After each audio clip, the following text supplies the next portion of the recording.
जय हिंद दोस्तों, मैं आपका साथी दीपक तिवारी दिव्य एक बार पुनः आपके सामने उपस्थित हूँ। साथियों, पिछले वीडियो में हमने आधारशिला हस्तपुस्तिका के भाग 1 के बारे में बात की थी।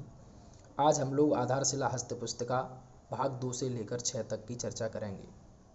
साथियों, ये 3 जो हस्तपुस्तिकाएँ हैं, आधारशिला, ध्यान आकर्षण और शिक्षण संग्रह, ये अपने बेसिक शिक्षा के प्राथमिक विद्यालयों के लिए मील का पत्थर साबित होंगी, ऐसा हमें पूर्ण विश्वास है। बेसिक शिक्षा परिषद द्वारा संचालित विद्यालयों में ग्रामीण परिवेश के छोटे छोटे बच्चे पढ़ने के लिए आते हैं। उनके सामने कई तरह की सामाजिक समस्याएं होती हैं। उन समस्याओं के चलते कई बार वो निर्धारित लर्निंग आउटकम को प्राप्त नहीं कर पाते हैं। ये हस्तपुस्तिकाएं उनकी भाषा और गणित विषय की दक्षताओं को ऊंचाइयों तक लेके जाएगी, ऐसा पूरा विश्वास है। साथियों, आधारशिला हस्तपुस्तिका के भाग 2 आरंभिक स्तर पर भाषा का विकास के संदर्भ में आज हम चर्चा करने जा रहे हैं। आरंभिक स्तर पर भाषा से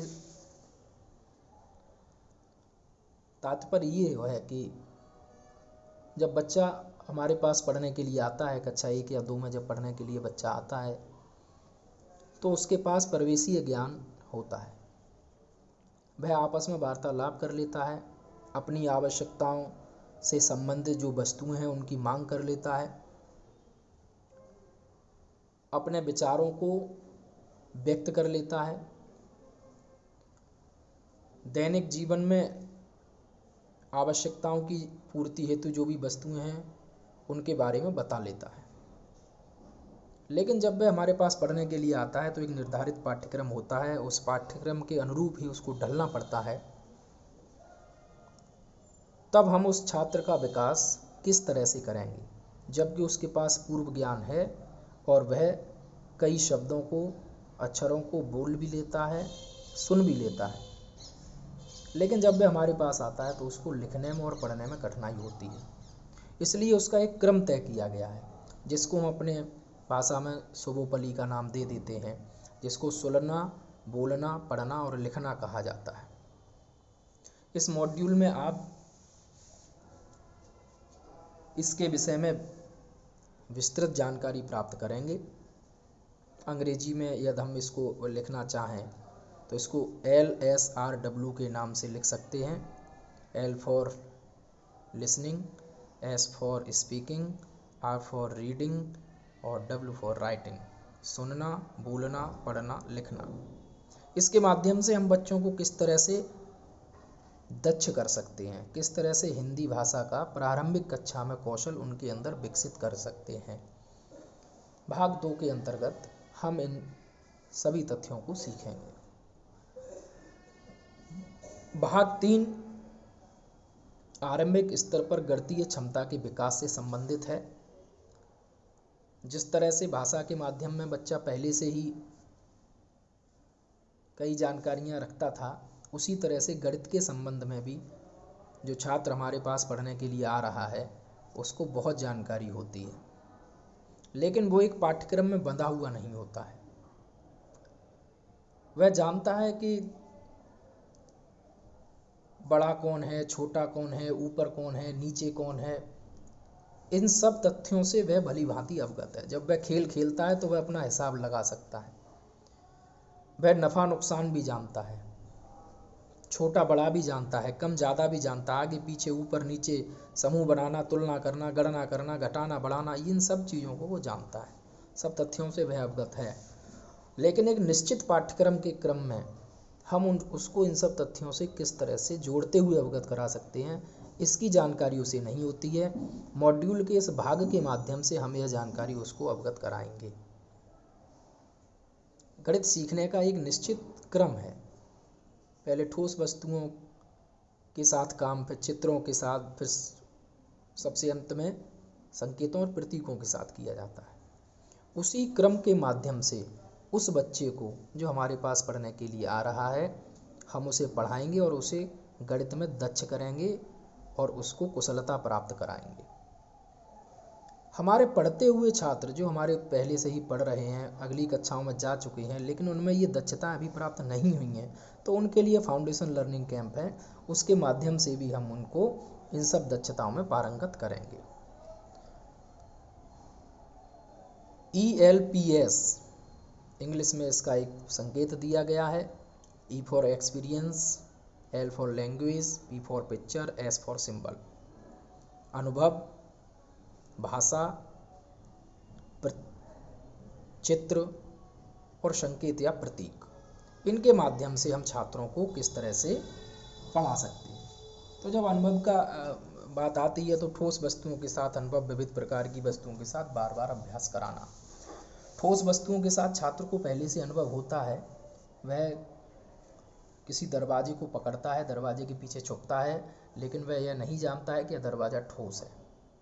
जब हम उसको इस तरह से पढ़ाएंगे तो निश्चित ही उसके लिए यह ज्ञान स्थायी सिद्ध होगा। वस्तुओं के साथ क्रिया करते हुए दैनिक जीवन के विभिन्न संदर्भों से जुड़ी भाषा का प्रयोग करना। कई बार छात्र होते हैं वो अपनी स्थानीय और परिवेशी भाषाओं में तथ्यों को जानते हैं, लेकिन हमारी पाठ्यक्रम की भाषा में उन तथ्यों को नहीं जानते हैं। हमें अपने पाठ्यक्रम की भाषा में, एक अच्छी भाषा में, संस्कारित भाषा में भी उनको बताना है, लेकिन उनके आंचलिक भाषा जो है, परिवेशीय भाषा है उनकी ग्रामीणांचल की, उसके साथ भी ज़्यादा छेड़खानी नहीं करनी। चित्रों के साथ कार्य वार्तालाप, अलग अलग प्रकार के चित्रों के साथ विविध तरीके से तुलना करना। हमारे पास मॉड्यूल होते हैं, उनके माध्यम से, किताबों में चित्र होते हैं, उनके माध्यम से स्लाइड बनाते हैं, उनके माध्यम से गणितीय संक्रियाओं के कई चित्रों को, गणितीय तथ्यों के, गणितीय वस्तुओं के कई चित्रों को दिखाकर उनको हम सिखा सकते हैं। मात्रात्मक और क्रमागत अवधारणाओं के साथ प्रतीकों का प्रयोग, इसी तरह से हम प्रतीकों का प्रयोग भी करेंगे। जब आप इस मॉड्यूल का अध्ययन करेंगे तो निश्चित तौर पर भाग 3 में गणित से संबंधित अवधारणाएं छात्रों को सिखाने के लिए बहुत उपयोगी सिद्ध होंगी। भाग 4 में भाषा, गणित एवं परिवेशी अध्ययन, कक्षा 3, 4 और 5 में कौशल विकास के तरीकों और गतिविधियों की चर्चा की गई है। कक्षा 1, 2 के छात्रों की जब हम चर्चा करते हैं तो उसमें तो वह छात्र हमारे पास ग्रामीण परिवेश से, अपने परिवार से निकल कर आते हैं, तो थोड़ी उनके सामने कठिनाई होती है कि उन्हें कुछ चीज़ों की जानकारी नहीं होती है। लेकिन 3, 4, 5 का जो छात्र वह हमारे पास 2 साल पढ़ा है, हमारे पास रहा है, लेकिन फिर भी कुछ ग्रामीण क्षेत्रों में समस्याओं के कारण वह दक्ष नहीं हो पाए हैं, लर्निंग आउटकम को प्राप्त नहीं कर सकते हैं, तो उनके लिए वह किस तरह से कुशलता को प्राप्त करें, दक्षता को प्राप्त करें, मॉड्यूल के इस भाग में कौशल विकास के तरीके और कुछ गतिविधियां भी बताई गई हैं। इसमें से गणित, भाषा और परिवेशी अध्ययन की बात 3, 4, 5 में आती है। तो सामान्यतः देखा गया है कि बच्चे कक्षा में तो प्रश्नों का उत्तर दे देते हैं, हमने कुछ पढ़ाया तो उसको वो याद कर लेते हैं और याद करने के बाद बता भी देते हैं, लेकिन जब वह समाज में पहुंचते हैं तो उनके सामने एक झिझक होती है, कुछ चीज़ें उन्होंने रट रखी हैं उनको भूल जाते हैं। तो ऐसी स्थिति में हमको उनके अंदर कुशलता प्राप्त करानी है। गतिविधियों के माध्यम से, क्रियाकलाप के माध्यम से जब हम उनके अंदर कौशल विकसित कर देंगे तो वो अपने परिवेश में भी जाकर सामान्यीकरण कर सकेंगे। इस मॉड्यूल का जो 5वां भाग है वह आरंभिक स्तर पर आकलन एवं मूल्यांकन से है। एक शिक्षक के लिए यह भाग बहुत महत्वपूर्ण होता है।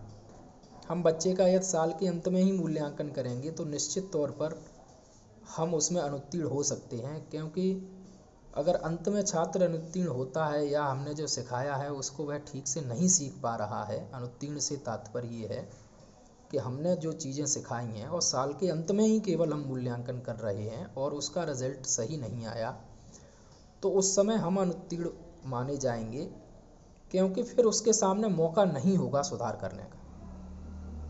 इसलिए मॉड्यूल के इस भाग में कुछ आकलन प्रपत्र दिए गए हैं जिन पर हम साथ के साथ बच्चे का आकलन करते जाएंगे और उस आकलन के आधार पर हम यह जान जाएंगे कि बच्चा क्या सीख रहा है, कितना सीख रहा है।